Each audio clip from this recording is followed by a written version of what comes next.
Good morning, good afternoon, and good night, wherever you're tuning in. We are Slava and Jonathan, bringing you the Side Quest podcast, where we talk about character development, stories, and all things that are world building. And we occasionally take side quests, because, frankly, that's how conversations work. Just as a reminder, this whole show is spoiler heavy. So sit back, tune in, and join us on this episode of Side Quest. Back at it again. Yes, we are, Jonathan. In the Black Flame Empire, or on the outskirts of it. The desolate wilds in the world of Cradle, hanging out with Will Lindon. Smith. Yeah, what? I said Will Smith. Will it's Smith. a harkening back to Soulsmith and, Yeah. Smith. Smith. Yeah. Hanging out with Yerin and Lindon, the Sand Vipers, some crazy character named Ethan. Yeah. Yeah, he's definitely the wild card here, isn't he? Very much so. And we'll see how that pans out for our main characters. But first, what'd you learn this week? Ooh, that's a good question for this week. I actually have something interesting to share with the... You gonna outdo me? It sounds like you're about to outdo me. I might outdo you. So, I learned how to properly kill, bleed, and gut a fish. By properly, I mean it's a Japanese method, but after having read about it, I'm going to just say it properly and ethically. After you catch a fish, how to make sure that it stays fresh by the time you get home. So, it's called alive? No. You kill it. You definitely kill it on the boat. But to keep it fresh, I mean, you can keep it alive on the boat, but if you're going to store the fish and you have to, cart it home and you have more than one, I guess this is the way to kill, bleed, and gut it. I just catch one and then save it and then kill it when I get home. Just one. Just one? Okay. Just well, one. When you get home, you should still practice this method. It's called the ikijime method. And after you catch the fish, you take a special knife. It's like a spike. And you shove that spike right through the fish's brain, rendering it dead immediately. Kapow. Right away. And so the fish doesn't feel the rest of it, which would be quite painful. Then you cut open the gills. Like you cut the gills out as you're holding the fish upside down, and hopefully you have a hose of water, like a pressurized water, not just pouring it, and you let it bleed, and then you force the water into the gills to bleed everything out. Then you take a sharp wire and insert it into the spine. And at this point, some people might get squeamish because the fish will start to tremble. But it's dead, so nothing's happening. And this step prevents the nervous system from staying active. So you kill the fish, you separate its nervous system from the rest of the meat. Because if the fish is stressed, which it would be if it was alive and you were cutting it, it releases like lactic acids, cortisol, and adrenaline into the meat or the tissue. And that will cause, in some fishes, the tissue to go mushy. And in most fishes, it will make it taste bad. So if you're like really bad. So if you're ever in a fish market and it smells fishy, doesn't smell like the sea, but it smells like fishy, those fishes have been bled poorly. Like they weren't killed, before they were bled. And if you don't bleed it, the bacteria will set in, which will also cause your fish to taste like crap. So once you kill it with spike in the brain, cut the gills, take out the spinal cord, or, separate the spinal cord, you have to keep the fish in a bucket of its native water. So if it's a salt fish, it has to be the salt water. If it's a fresh fish, it has to be in fresh water. And it has to be ice. Like, so native water with a bunch of ice, kill it, the spinal thingy, drain the blood, and then leave it in its native water for up to half an hour. And then you can transfer it to a cooler, just on ice or whatever. And that's how you make sure that you kill the fish and preserve the meat or the tissue, right? And you did that this week? No, I read about it. I learned about it. Oh, okay. I mean, but hey, next I time I'm read things fishing. I read things this week too. Good job. Okay, well, so you didn't learn anything from anything you read. This wouldn't be the first time. Sometimes I go back through information just to try to rememorize it. Like yesterday, I sent you a podcast, and it's like about in-depth marketing stuff and marketing tech stacks. And I went through it twice because my brother sent it to me, and I'm looking at what my next promotion is going to be. And so I definitely learned some things about that. But I also learned stuff about net present value and large financing. And on a personal level, I learned that sometimes people don't hear you correctly, and they just hear you however they think you said something, and interpret it through whatever their filter is still, and they didn't actually hear what you said, which is mildly annoying. But such is life. So, Such is life. yeah, I didn't gut any fish. Well, you could have fish or geisha. Speaking of fish, haha. Yeah, You could have fish or geisha as a boss. She wouldn't listen to anything you have to say. that's true. Maybe I do have her as a boss in other parts of my life. Yeah, but that's what I learned this week. That I thought it was really cool. It's interesting for sure. It came kind of out of nowhere. My wife and I were talking about. We just came from vacation and we are celebrating our anniversary. And she's like, "Hey, you want to like do some outdoorsy stuff, low key outdoorsy stuff? Maybe towards the fall, go do some fishing or something." And I was like, "Yeah, that sounds like fun. Let's try that." And then I came across this blog post that sent me on a little bit of a rabbit trail. Do you need special tools? Yes, 3 special tools: the spike, then the wire, and then you need a very, very sharp fillet knife to cut the gills. When you Fish say knife. gills, do you mean the scales as well? Does that count as the gills? No. Or just No, the the three gills- parts on the side? The parts on the side, because if you open it, there's like if you open that gill, you pull it back, you'll see what looks like an oyster. That's the only way I can describe, but it's in most fishes, it's like dark red, like almost a dark rust color.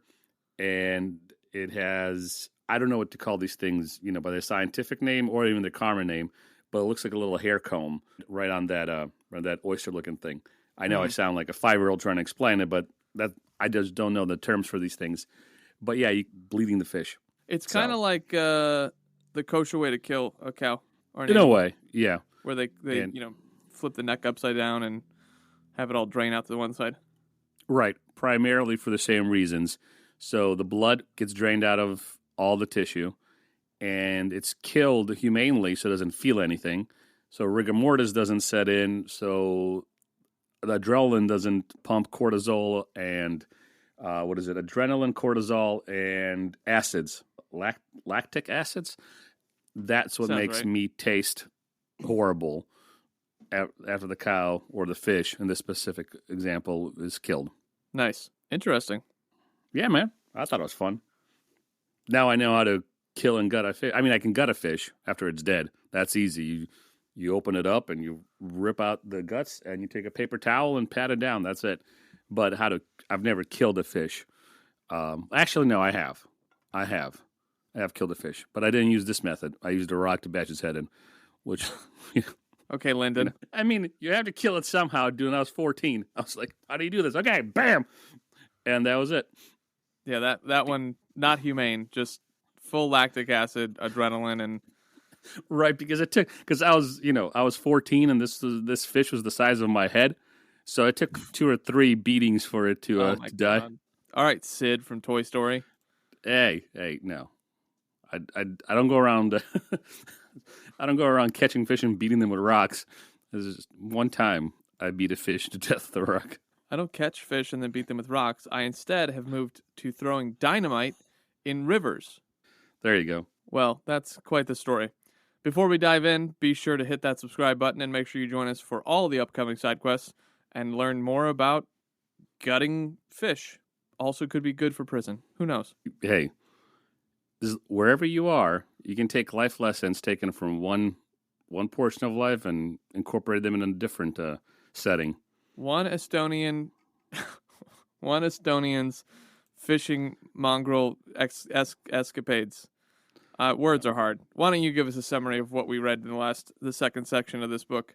Oh, what did we read? So much things happened. So Lindon is captured by the sand vipers. They're a bunch of bitches. They capture him while he's sleeping. Very Fisher honorable. Geisha. Yep. Fisher Geisha saves him. Lindon strikes up an amazing, amazing plan that nobody could have foreseen, collapsing. Really ragging on our dog here. Yeah. To steal from the Sand Vipers, and they execute the plan. They, meaning Yerin and him, get caught and sent to the mines, which is what they deserve for trying to steal.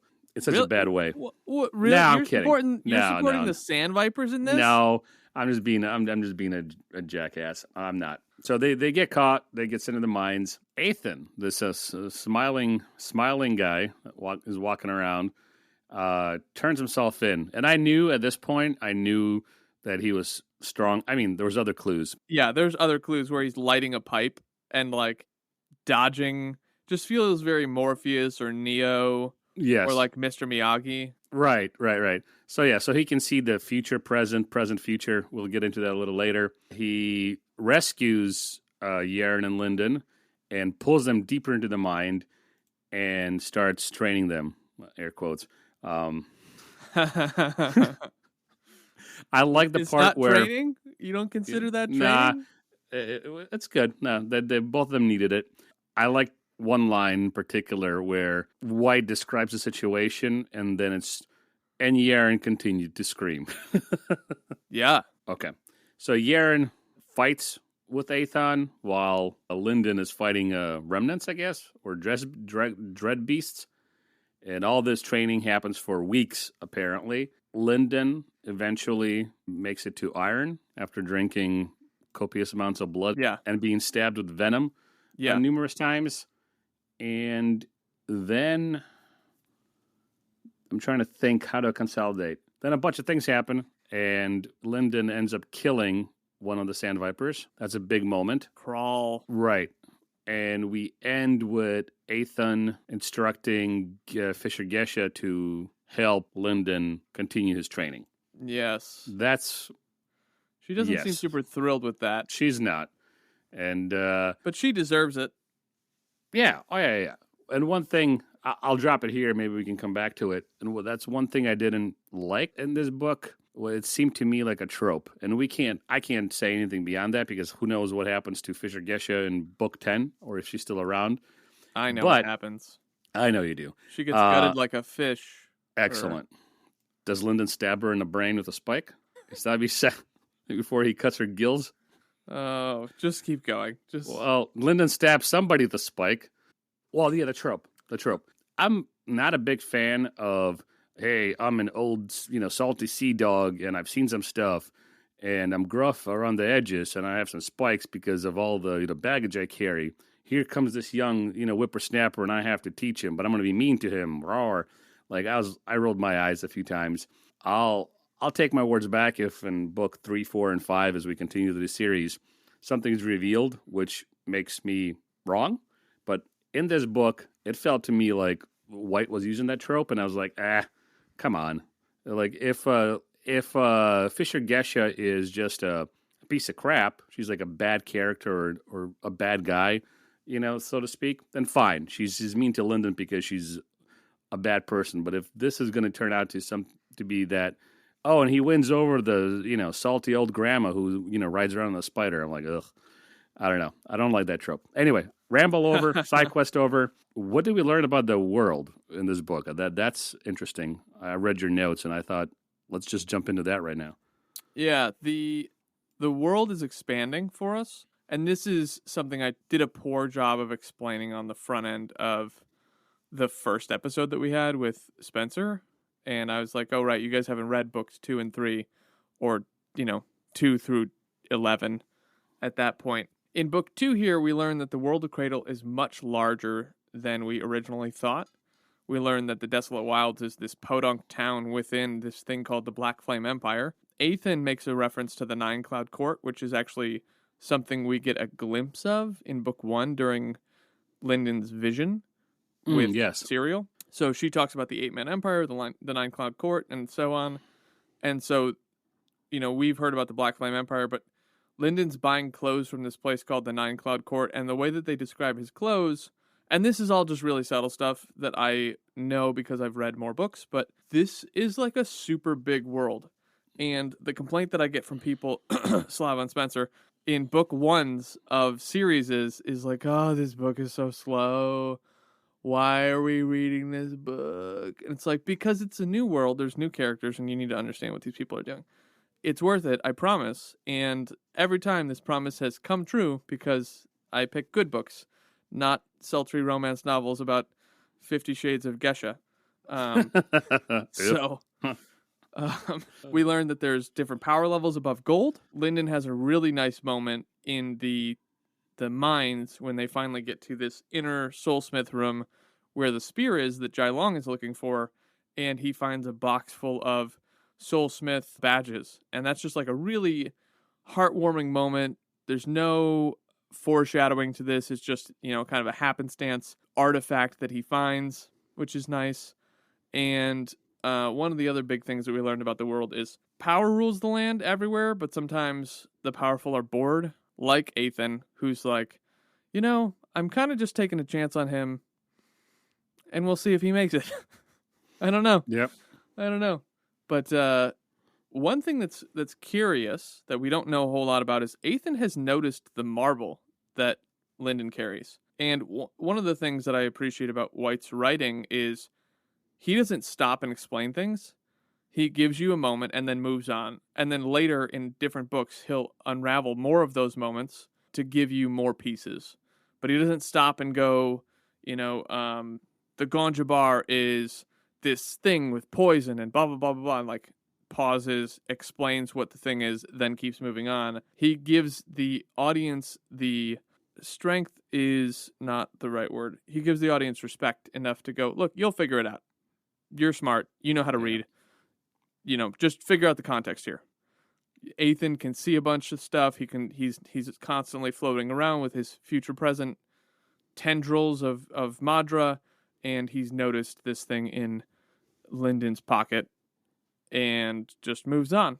And we get to see this play back and forth between Lindon's inner monologue and Ethan's inner monologue, and then a little bit of Yerin, and it's just fun. It's just really a good time between these this newly formed group. I don't think they're quite a fellowship at this point, but and then this is a real small thing. We had the Sylvan River Seed, right? Like, what do you think about that? This is a side quest. I thought that was kind of sweet, whatever this thing is. I imagined it like a little dragon or something in my mind. Yeah. And, so it lives in this glass box and, is fed Madra once in a while. And then it's happy, just hangs out and, does its thing. It's a Cradle version of a Tamagotchi. Okay. Yeah, I'll take it. Yeah, exactly. For now, at least. Yeah. No, I thought it was cute. I like that little, whatever you want to call it, side piece in White's story. I was like, okay. Yeah. Nice, yeah. And the thing is, like, there's just so much that it's a really fast-paced book that these little moments get missed. Yes. They get missed on the first read, which is fair. I'm not upset about that because I didn't notice in the first read either. But then you get further into the book, like the Sylvan River Seed has more play as the books go on, whatever that means. Not going to tell you, but you don't think about it. Then when you do a reread, you're like, oh, and it's 2 or 3 sentences, and then he just keeps on trucking. Right. So, but yeah, a lot of fun stuff in the world. What about you? Anything in the world that I missed that stuck out, or the plot? For the world, no, I think you covered it well. But the plot, I have a few things that stuck out to me there. Specifically, and you kind of mentioned it, is Ethan's ability to see present future. So he's not like seeing the future. Oh, in 10,000 years this will happen, or in a month this will happen. So, right. But in the immediate, he sees like 4 seconds ahead or something, or 30 seconds ahead. So that's why he can dodge attacks and all that kind of good stuff. So that stood out to me as very interesting. I want to learn more. That captivated me. And the transition to Iron for Lindon versus the Sand Vipers, because the transition for him was very, very painful. It was excruciating. And he had to drink like more blood and take more venom into his body than the sand vipers. They like take a thimble of blood and just a pinch of poison, So, And the kid is so proud, that friggin' 8-year-old. yeah. So I want to know why the difference, why Ethan did what he did. Maybe because Ethan knows more than we're being led to believe, which is fine. And then this transition for Lindon was something special because of either Lindon's double cores, and only one. You told me one of the cores is transitioned to iron. Yeah, only one of them.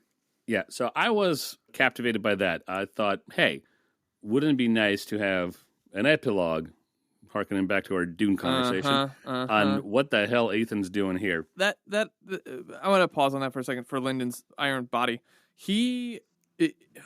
How do I put words together? So he has this. I think this is actually one of his most transformative moments in the series. It's not the only one, but it is like a key one. It's one of the first ones, and so that's why it sticks out.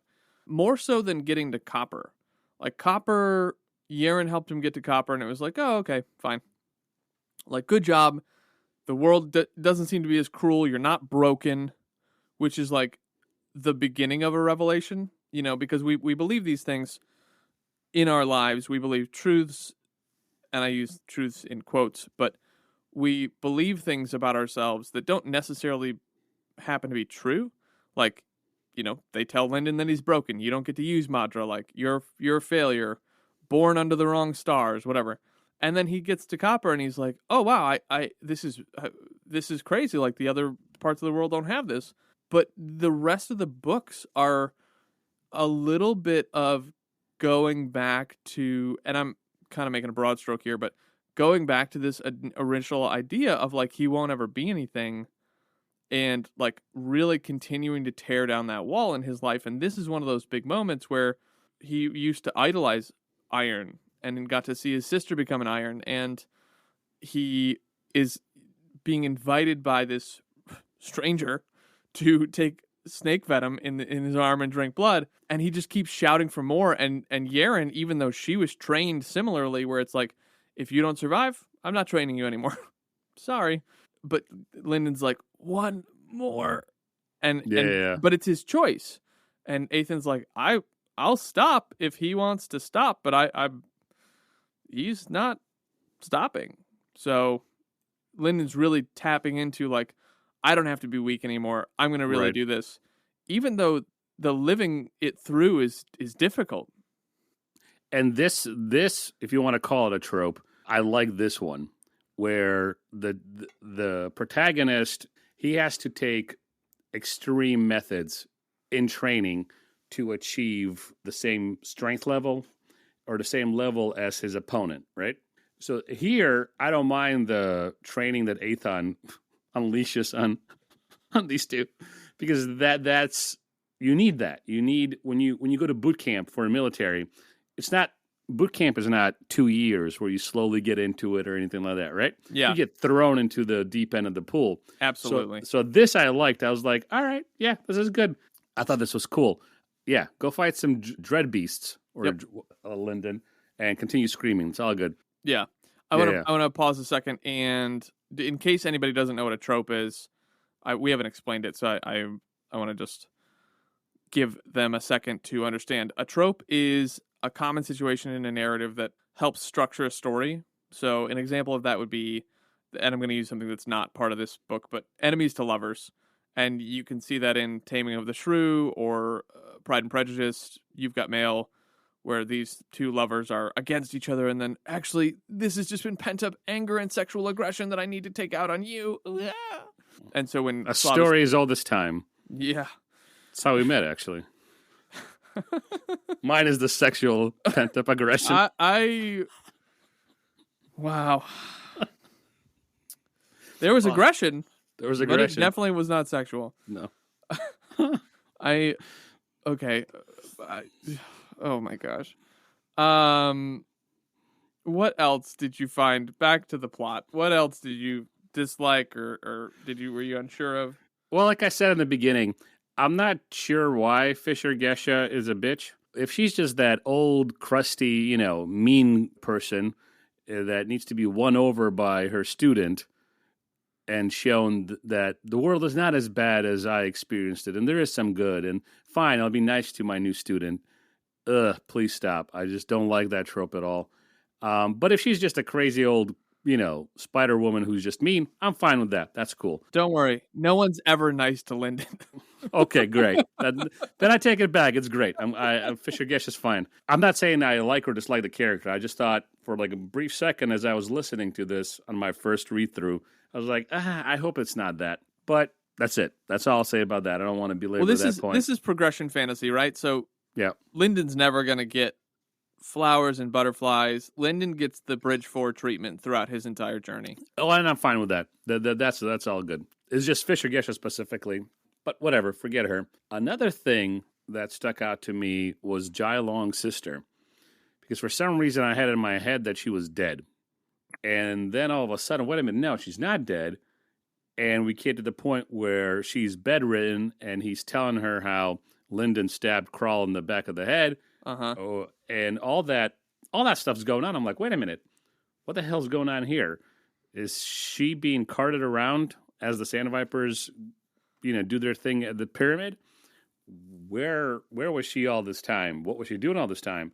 What's going on with their relationship? Because I get it, they're siblings. He's taking care of her, but what the hell is going on with them as an entity together?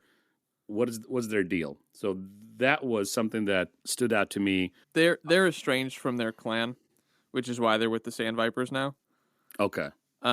Because, and we get this in the book a little bit, more will happen because as we see at the end of this book, the Sand Vipers and Jai Long are going to still be in the story, at least for another year of story time, where Jai Long is with his clan and he's attacked by another rival clan, and he goes to he takes care of them, but one of the remnants gets away and then goes in to take care of his sister, who's easier prey. The remnant ends up devouring some of her core and modulines, which ruins her for life, which is unfixable for these folks. There's nothing they can do. And then part of Jai Long saving his sister was that he became disfigured because he took on the remnant of one of these other clans, which then made his face all disfigured and made him look like a snake, which is why he wears this covering over his face, and it makes him ugly. And this is one of the things we see, and this is one of my dislikes, is power isn't the only thing that rules the Desolate Wilds. So do appearances, and for honor culture, appearance is important. And so Jai Long saving his sister, which is a good thing, and you should save your family members when you're given the opportunity, even if it costs you something. They're like, ooh, you were our star student, but you ruined it by not taking the right remnant because we were holding out on you to get the right remnant, to take one of the elders' remnants, and now you're disfigured. Still can fight like a badass, but you're disfigured. So we're just going to shovel you away into the corner of the Desolate Wilds where no one can deal with you. And so he's got that seething rage of well, I'm going to get this powerful spear, and then I'm going to come back and seek vengeance. But the thing that I dislike is this honor culture or this part of honor culture where it's all about appearances. And it's no, appearances are bullshit sometimes, man. Most times, yeah. I agree. Well, I'm talking about dislikes. We don't really ever, and speaking about tropes that you mentioned earlier, we don't learn anything about the Fishers as a clan. No, we don't. You mentioned this before we started recording. It was an aha moment for me because I just don't care about the Fishers. They were there, and Gesha was like we said, a bitch to Lindon. Yeah, she's the only one that has real play, and then even Rhaegon, the other Fisher, it's he doesn't do anything. You're just right. Okay, you get maybe 2 scenes of them, but it's mostly Fisher Gesha. Right.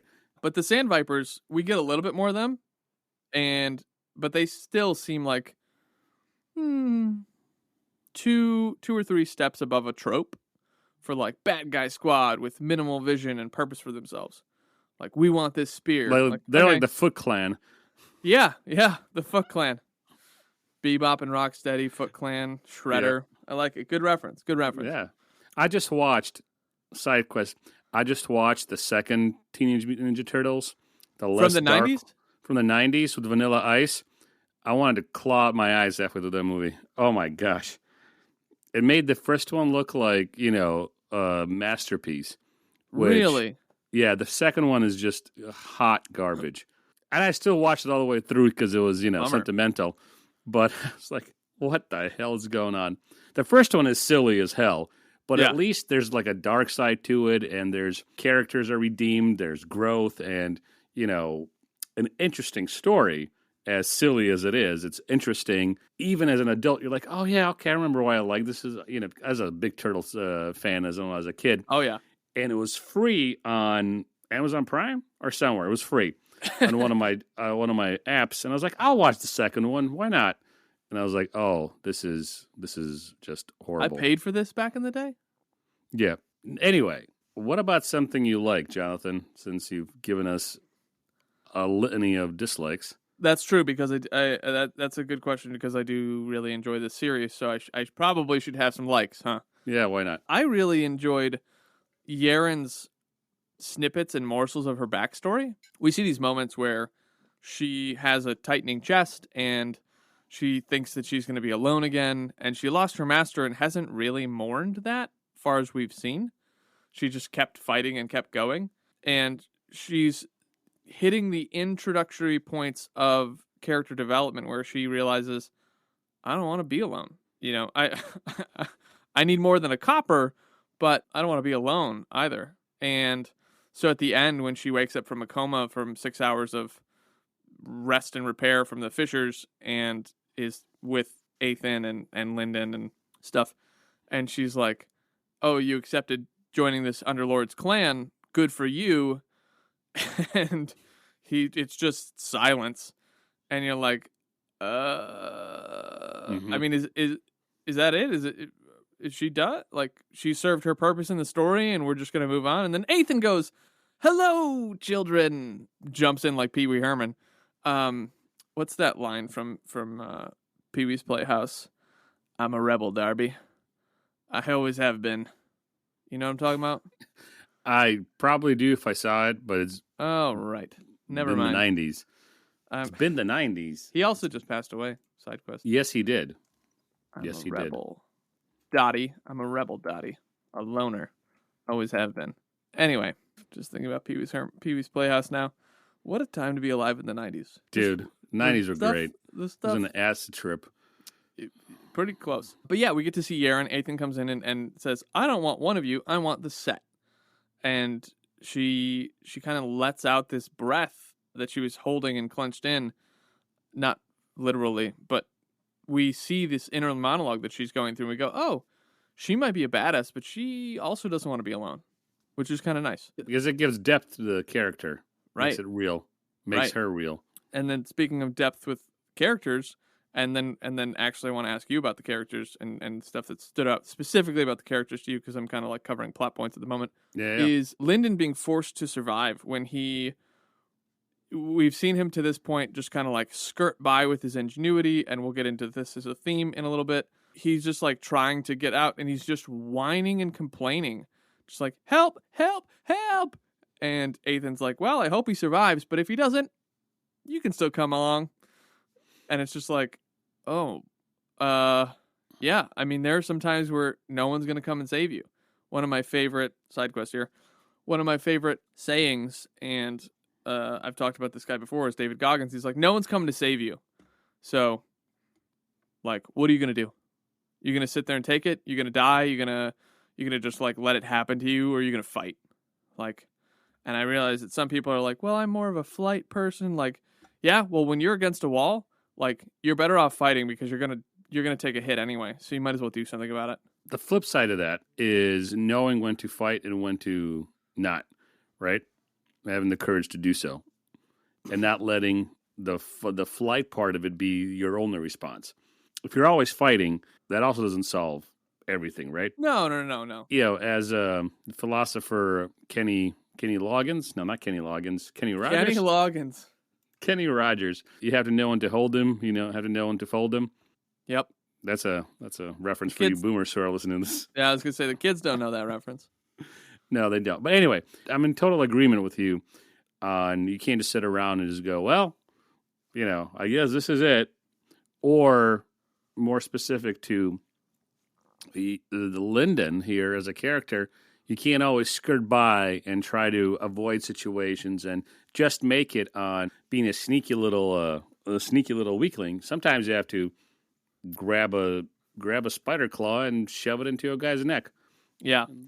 And I'm not going to dive into this just yet, but sometimes ingenuity has a wall, as someone who's pretty ingenuitive myself. But before we get there in the themes, what did you learn about some of these characters? I like Lindon's growth, even though it's very incremental. I liked it. It's hard to put into words because I can be like, hey, in this chapter, X happened, and wow, Lindon has grown immensely.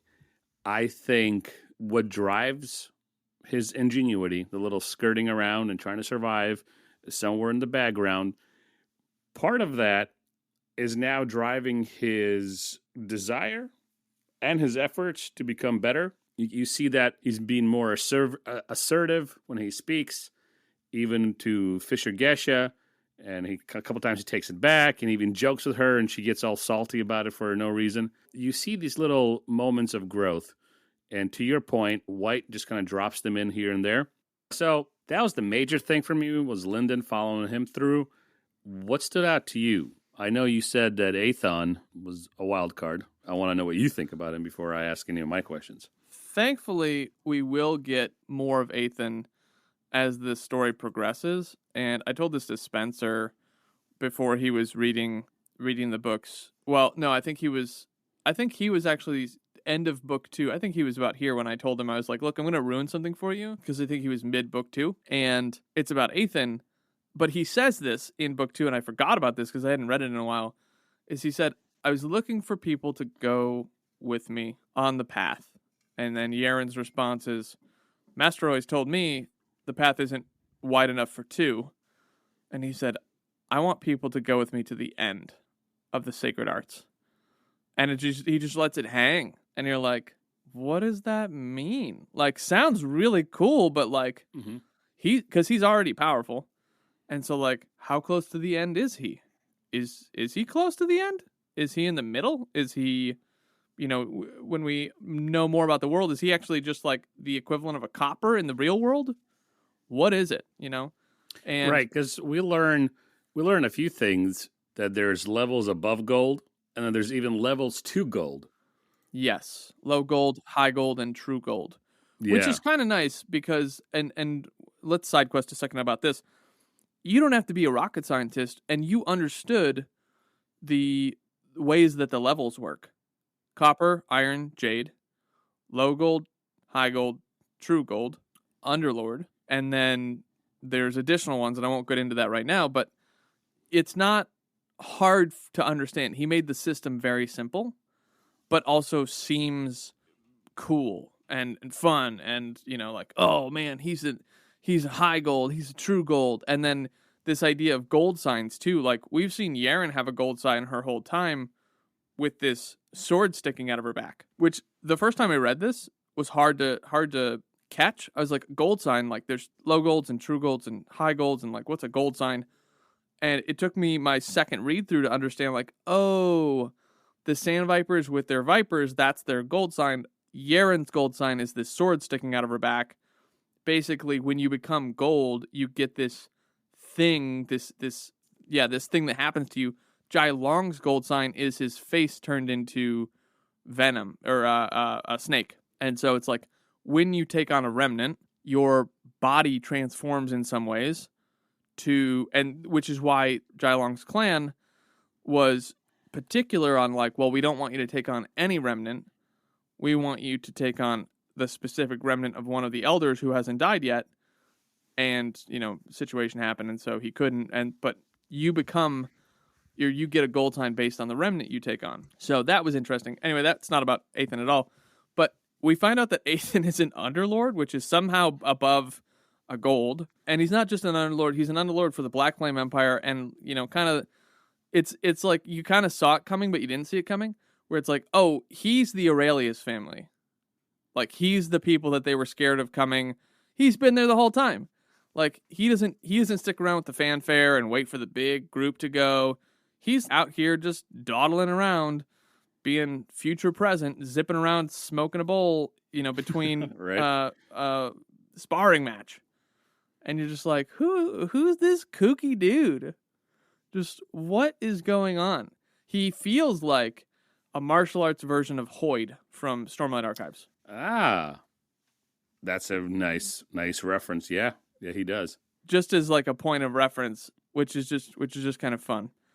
So, one last question here about the characters. What do you think about Jai Long and this 1-year duel? It reminded me a little bit of. Oh, shoot, you haven't read it yet. All right, I got to be quiet. In Stormlight Archives. Never mind. Oh, that one thing happened, yeah. No. This hasn't happened yet. This is book something, and it hasn't happened yet. Yeah. I think it's kind of cool. I am waiting for them to pummel Lindon.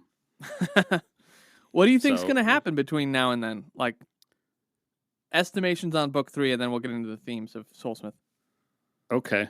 I think Lindon's probably going to go up a level. Okay. I mean, yeah, it's progression fantasy. Give me something a little more. Like, come on, man. Lindon's going to go up a level, and Fisher Guys are going to marry him, and she's going to turn out to be a princess and not a wicked witch, and they're going to go hunting whales on the 7 seas. I would read that book. Oh, my gosh. Is it called 50 Shades of Fisher? You're why we can't have nice things. I try. Well, obviously, yeah. Let me finish my thought, right? So he's going to go up a level, at least, in my estimation. And I imagine he will fight Jai Long. There's 3 possibilities in my head. He fights Jai Long and wins or loses, but doesn't die. He doesn't fight Jai Long because, they become best of friends or some nonsense like that. Or he escapes fighting Jai Long because Jai Long, somebody else stabs him in the back of the head. Friends to lovers trope. Let's go. Yep. I'd read that book too. You're what's wrong with Estonia today. Yes. Maybe they can be a triple. Fisher, Gesha, Jai Long, and Lindon. It's not a truple, it's thruple. It's a TH sound. Oh, I've gone on weird dates? No. I am not good at sharing my humans. I just like to gut them. Wait, you own humans? And that's all for Side Quest today, folks. I've got to pack a bag and go to Panama. Anyway, no, I don't own humans. Let's get into the themes here. I'm done with your nonsense. I'm not, though, because this is our podcast, but Hey, we could rename it the Nonsense You Podcast. know what'd be funny sometime? If we had Matt come on with Spencer and we gave them 2 different books to read and they we're like, hey, could you just like fill in? We're both going to be gone this week. Can you guys just like make an episode for us? Yeah. And it's just a nonsense episode. I'd read that book too. It's not a book. Okay. All right. Tell me about the themes. What themes did you catch in the? Well, I think fate is a cruel mistress. I'm going to use your exact wording. I can't wait. Just I realize I handed it off to you, and now I'm going to interrupt you. Interrupting cow, strawberry mythology series. We briefly discussed this before, but we're looking at diving into shorter, not even short stories, but they're mythos, right? They're these little parables. They're not parables. What do you call them? They're just like stories of mythology, and diving into those is like a second episode we'd drop every week or something. So it's not set in stone, but like I very much love mythology. Sorry, please continue. That's a perfect segue into fate is a cruel mistress. It's not. That's the joke. Wow. Strawberry. Just out here fishing. Yeah. Anyway, goodness. So fate is a cruel mistress. I thought that was a good way of marking this theme. So Lindon didn't get to choose his starting point. Neither did Yerin. Neither did any of us, right?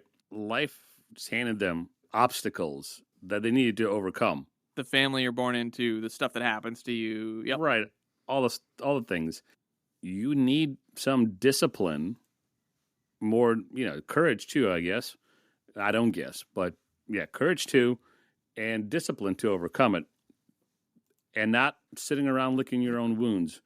I mean, that's okay for about 5 seconds, and then, okay, enough with the self-pity. Things are bad. You are sad. If it's something like a loss of a loved one, they're sure.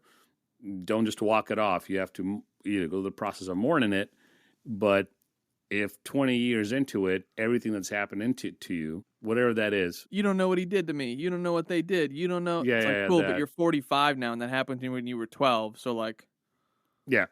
Come on. Yeah, right. I thought that's kind of cool because that ties in to what I said about Lindon growing incrementally, and you said that there's like a little bit of I don't know if it's necessarily growth, but it's a peek into Yerin's life. Maybe that is some sort of growth for her too, and how she interacts with Lindon, and how she views Lindon, and how she views friendships and the need for people.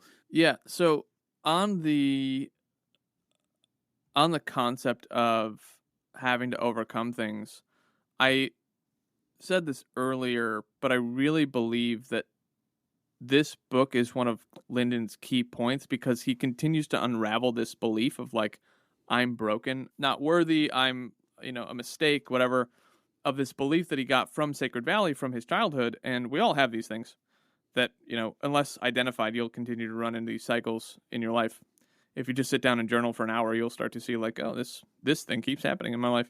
Like, yeah, probably because you need to deal with it.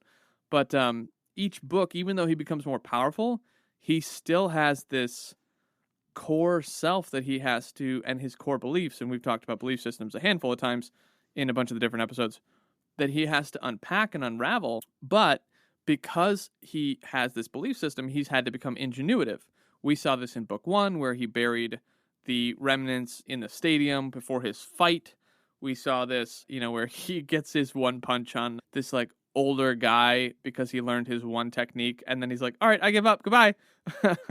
Like he's had to be ingenuitive to get by. And I resonate with that a lot because in most of my life, I've got, hindering belief systems as well. We might have a podcast, but I've still got normal shit to deal with like everybody else.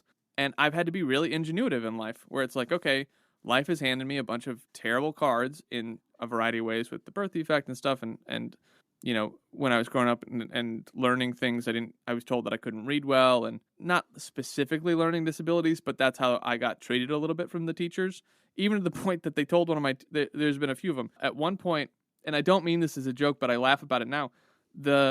We did these like statewide tests, and they called my parents into the office after we did our first statewide test, and they're like, we have some troubling news. And they're like, okay, what is it? And they're like, Jonathan's retarded.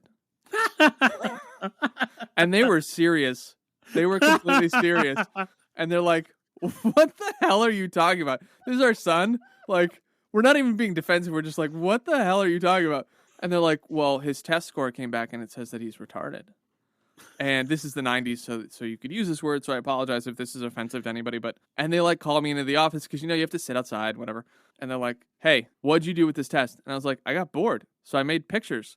And it's like one of the bubble tests, right? Like you have 4 or 5 things you can fill in, so I'm like making pictures. Jackass. And they're just like, yeah, he's not retarded. He's bored. Just a jackass. He's just bored.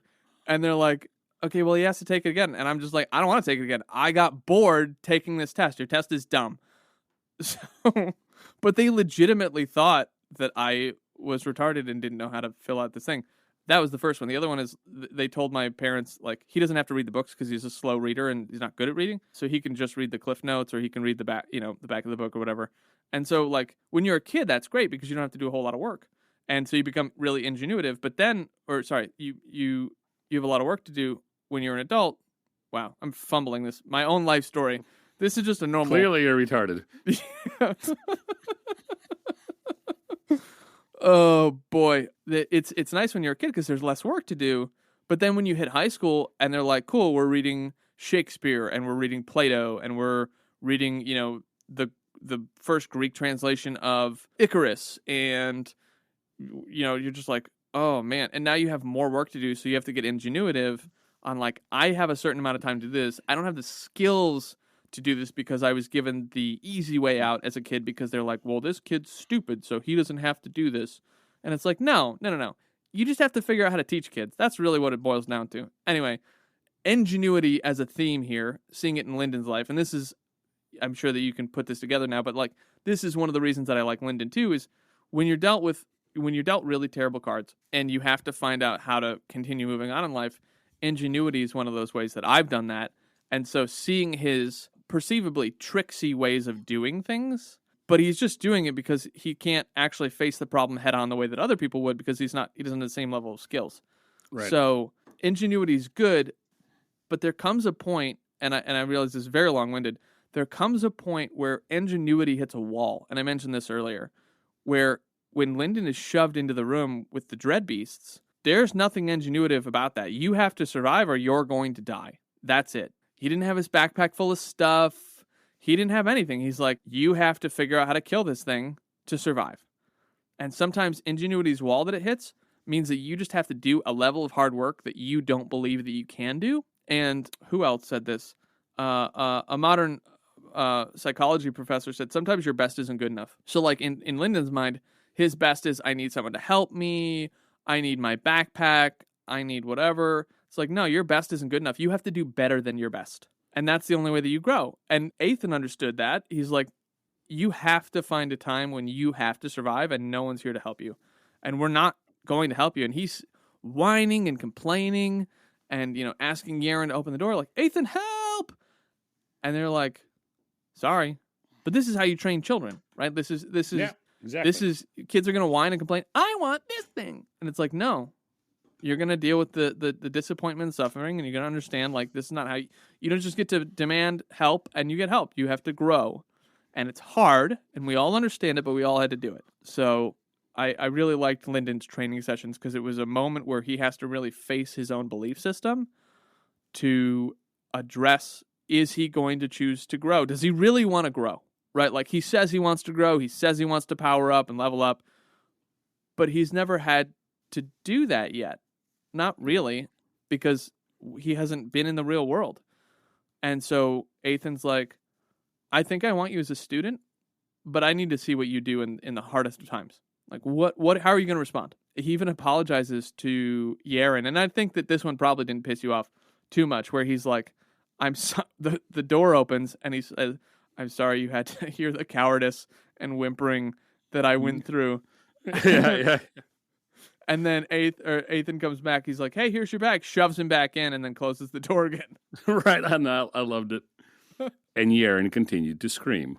Mm-hmm. Yeah, that was when she got... So there's actually two screaming moments in the book. One of them is with Yerin when she gets bit by... when they're getting thrown into the mine just before they get locked up in the mines and those weird, like, neck braces or whatever. And then another one is when Lyndon's screaming when he's getting bit by these things, and he's getting his iron body or whatever. Yeah. But one more theme that we saw was order and balance. And I want to throw this one to you and see what your thoughts are on it as we are winding down here, because I think that oftentimes we hear today that, like, oh, we got to live a balanced life. It's like, the hell does that mean? What does that mean? No one has defined this. So yeah, I'm going to pause there because I've gone on my couple rants. So, like, tell me about order and balance in the story, in your life. Yeah, balance is nice, but rarely does it happen because life is not balanced. Sorry. Order is good, and living an ordered life as much as you can, given your circumstance, that's a good thing, and I think we should strive for that. The Stoics, I don't agree with everything the Stoics said, but I think the Stoics pummel this almost on every other page about having an ordered, disciplined life. I think that's great. And tell us about the Stoics. That's all that I want. We talk about things sometimes, and we need to define them for the audience because not everyone has read all the books that we've read, and so I just want to ask you, like, as the audience, Slava, what are Stoics? What is a Stoic? Yeah. So the Stoics are philosophers from the Hellenistic period, and I'm not going to explain that. You can look it up, audience. We'll put some effort into it too. Shove them into there. Yeah, deal with your dread beasts yourself. Like, yeah, it's called, Google or a book library, even better. So yeah, no, the Stoics are. I think there's four major thoughts or four major philosophers from the Hellenistic period. One of them is Marcus Aurelius, and so they believed that the practice of, like, virtue, well-lived life, a flourishing life, an ordered life, a disciplined life, that's how one achieves order. I know that sounds kind of That's a little awkward way. No, it's true. You're ordering your life. You're putting order to your life. Yeah. So you achieve success, for lack of a better term, by living an ordered, disciplined life. Let's put it this way.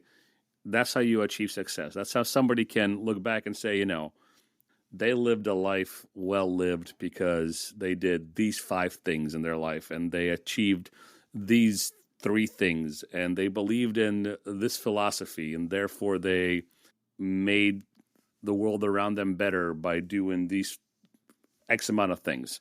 So that's Stoics in a minute and 35 seconds.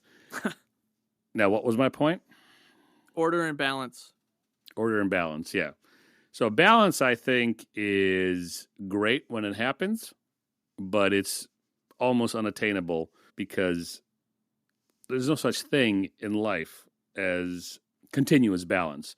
It might happen here and there, but there's always going to be people that are stronger than you. There's always going to be people that are richer than you, people who have it worse, who have it better. A job might have a great salary, but horrible people to work with, right? Or you might have great people to work with, but it's a dead-end job.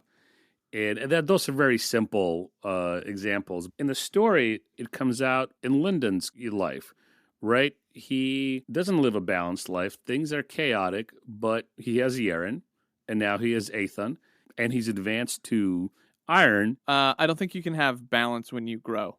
Like, there is no balance in growth. There's literally just pushing yourself. But that pushing yourself is discarding balance for order. You're ordering your life by getting it in line. You're giving yourself discipline. You're overcoming your circumstances, and you're shoving off balance. At one point, I think, and if you want to talk about this instead, you can. I think balance is the wrong thing to strive for because it means that you'll have a boring, normal life that is full of debt and whatever other things that normal people do. But what you really want is a life of rhythm, because it doesn't mean you don't take vacations, though I don't. It means that you know when to run and choose growth and choose to put work into becoming ordered, and you know when to have a cool down period and take a walk after you run and go on a vacation and spend time with your wife for your anniversary. It's not about balance, it's about rhythm, I think. Right. Rhythm is the byproduct of order, macro to micro, mundane to vital and critical things in your life. And I know it sounds very heady and, philosophical, almost like we're talking about this metaphysical, transcendental thing. And maybe we kind of are. But at the end of the day, it's very simple stuff. The Stoics thought this could be applied. This is where I agree with them. This could be applied to walking through a field or going to the bathroom or exercising or anything. Just applying discipline to daily tasks, like I said, from the mundane to the more vital tasks in your life. But if we're going to tie it back to the book, let's talk about, Lindon's life. He didn't really have good balance, right? He's born unsold. He has a family to contend with. They're kind of D-bags. He has a clan to contend with. His sister's okay, but his dad is a total dingus. Right. And then the clan he has to contend with is just, douche nozzle central. But Ethan seems to see more in Lindon. Even the chaos in his life and, I guess the heavy weight that Lindon carries with him, like you said just a while ago about his lot in life. And Ethan sees that this guy is just, kind of skirting all the issues, for lack of a better term. Mm-hmm. And his ingenuity is really not the best for Lindon, because if he continues this way, he will always be a little weakling trying to skirt by, somehow hide in the shadows. So Ethan wants to order Lindon's life.